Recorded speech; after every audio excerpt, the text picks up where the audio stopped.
Mix by happy digital recording studio Chanpatia. ए मालिन कौआ फूला वाले गइल चढ़ाई बसेरा वाली के।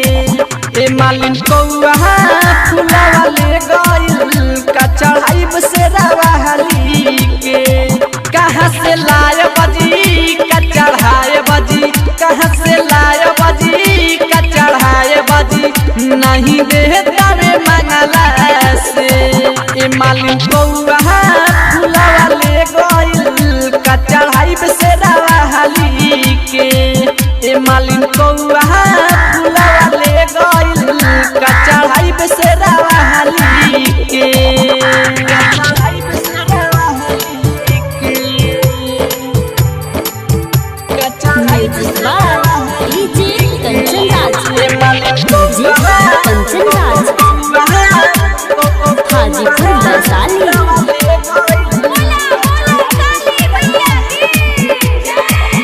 सरे धासे हम लईनी फूल लोरी जी,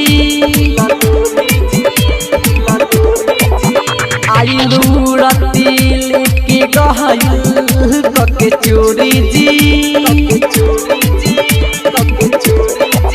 करिनी हो रहे मालिन नहीं देवेला, ए मालिन देवे ना नहीं देवे ना।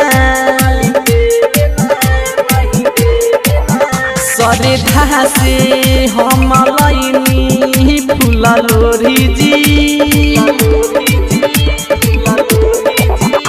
आइलू रती लेके गइल कके चोरी जी। करिनी हो रहे मालिन नहीं देवेला, ए मालिन देवे ना नहीं देवेला। फुलवा देखावता मन लाला चावता बाबी हो चोचावा में। ए मालिन कौआ फूला वाले गइल का चढ़ाई बसेरा वाली के। ए मालिन कौआ फूला वाले गइल का चढ़ाई बसेरा वाली के।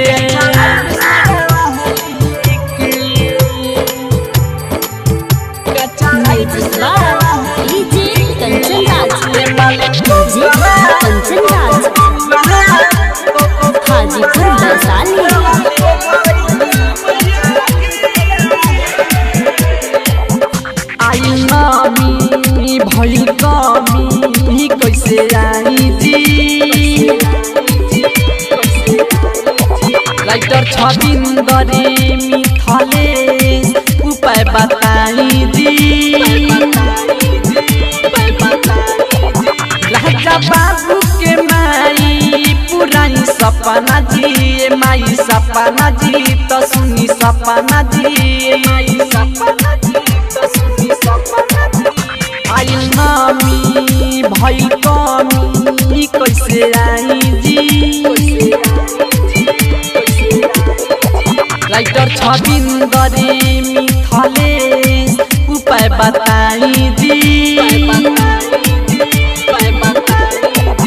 राजा बाबू के माई पुरानी सपना जी, माई सपना जी तो सुनी सपना जी, माई सपना जी तो सुनी सपना जी। हाथ जोड़े के पाँव दुनू पौड़े के माफी करम सेवा खा के। ए मालिन कौआ फूला वाले गइल का चढ़ाई बसेरा वाली के। ए मालिन कौआ फूला वाले गइल का चढ़ाई बसेरा वाली के। हैप्पी डिजिटल रिकॉर्डिंग स्टूडियो सावु विवाह भवन के पीछे वार्ड संख्या 6 चनपटिया।